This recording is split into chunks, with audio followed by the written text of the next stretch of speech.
अस्सलाम वालेकुम रहमतुल्लाहि व बरकातुहू।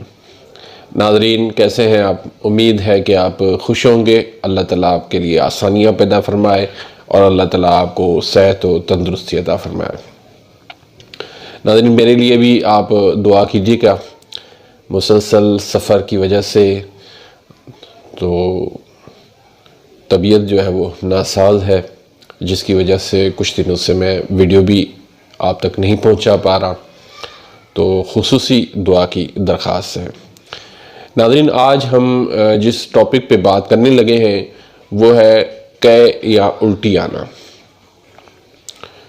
पिछले दिनों लॉकडाउन के दौरान मुझे बहुत सी जगहों से ये कॉल्स आई और इस बात के बारे में पूछा गया, इस मसले के बारे में कि खाना खाते ही फ़ौरन कै हो जाती है, तो कोई मेडिकल की जो है वो दवाई भी असर नहीं करती। बारहा उस डॉक्टर से दवाइयाँ भी ली गई, लेकिन कोई उसका असर नहीं होगा।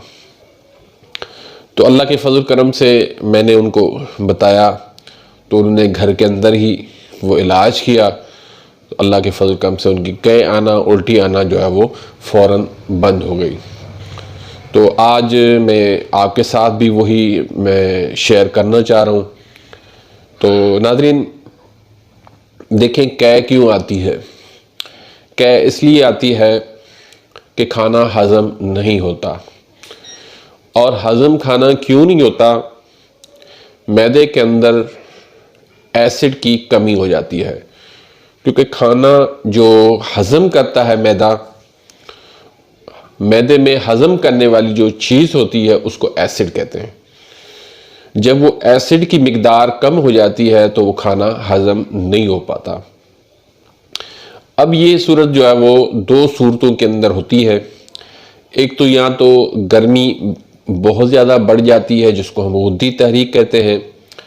दूसरा, जब जिस्म के अंदर बलगम की ज़्यादती हो जाती है, यानी ठंड ज़्यादा हो जाती है, तो उस सूरत के अंदर भी ये कैफियत हो जाती है कि खाना हज़म नहीं होता और यानी कि एसिड की कमी हो जाती है।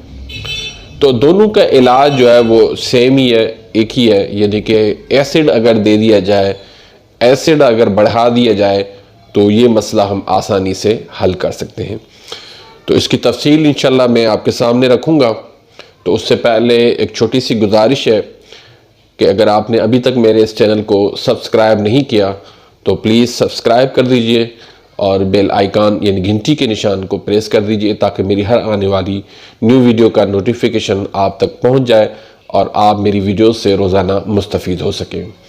इसी तरह अगर आपने लाइक नहीं किया तो वीडियो को लाइक ज़रूर कर दीजिएगा।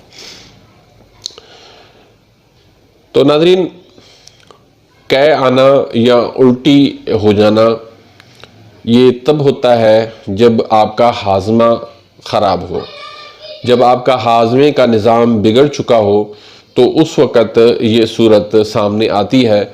तो अक्सर गर्मियों के मौसम में जब गुद्दी तहरीक बढ़ जाती है, जिगर के अंदर सोजिश हो जाती है, जिगर के अंदर गर्मी बढ़ जाती है, तो उस वक़्त ये कैफियत होती है।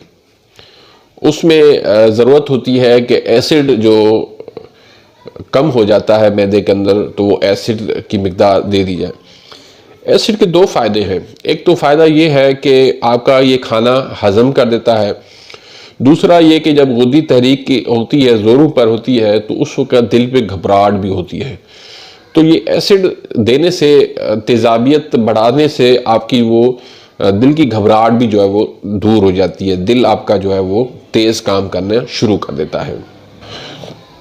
एसिड वाली जो ग़िज़ाएँ होती हैं वो ठंडी होती हैं, यानी एक तरफ जो ठंडी ग़िज़ाएँ जिनको हम आसाबी ग़िज़ाएँ समझते हैं, आसाबी ग़िज़ाएँ कहते हैं, तो उनसे 40 गुना ज़्यादा ये चीज़ें जो एसिड वाली होती हैं वो ठंडी होती हैं। तो जिस्म के अंदर ठंड की जो इसको ज़रूरत होती है, तो उसके लिए ये बहुत ज़्यादा फ़ायदेमंद है। तो अब हम आते हैं नुस्खे की तरफ। तो मैंने उन मरीज़ों को जवारिश इमली, जिसको हम चटनी जो है इमली वो भी हम कह सकते हैं, तो वो हमने दी।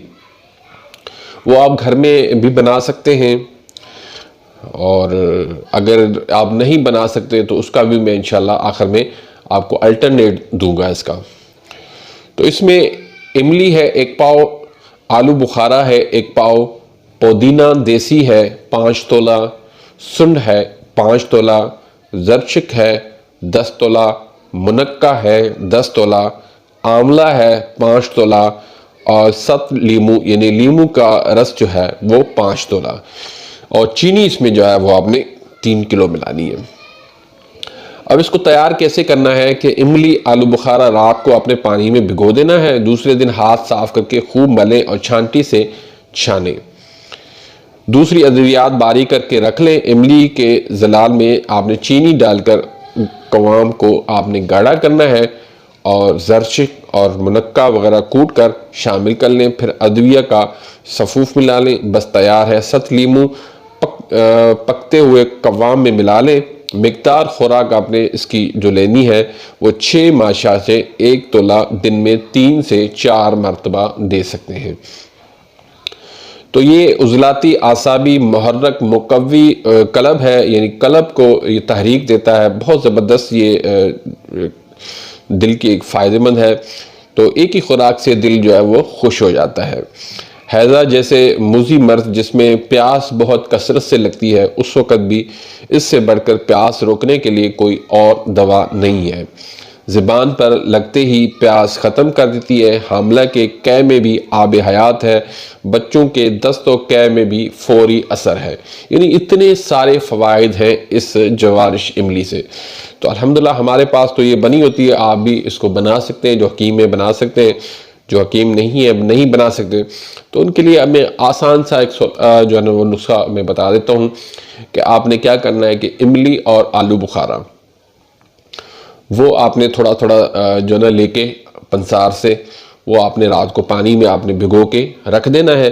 सुबह आपने हाथों से उसको थोड़ा सा मल के और उसको आपने छान के फिर उसमें आप नींबू के चंद कतरे मिला लें, वो आपने हार मुँह पी लें। उससे भी इंशाल्लाह आपके जो जिगर पे गर्मी है वो भी ख़त्म हो जाएगी, और जो एसिड की मिकदार कम हो गई है वो भी इंशाल्लाह इससे आपका मसला हल हो जाएगा। तो ये आप इस्तेमाल करें इंशाल्लाह। कै जो है जिसकी नहीं रुक रही, चाहे बच्चा है, चाहे बूढ़ा है, चाहे औरत है, कोई भी है जिसकी कै नहीं रुक रही, ये बना के घर में इसको रख दें। अल्लाह के फज़ल से ये कै जो है ना फ़ौरन ही जो है ना कै उल्टी ख़त्म हो जाती है। बच्चों के कै दस्त वगैरह वो भी इससे ख़त्म हो जाते हैं। प्यास शदीद तरीन शुगर के मरीज़ों में भी ये होता है कि प्यास उनको शदीद लगती है, तो उनके लिए भी ये फ़ायदेमंद है, लेकिन उसमें ये कि चीनी वो ना डालें। तो नाज़रीन इसी के साथ ही मैं इजाज़त चाहूँगा। मिलते हैं इंशाल्लाह नेक्स्ट वीडियो में, तब तक इजाज़त, अल्लाह हाफ़िज़।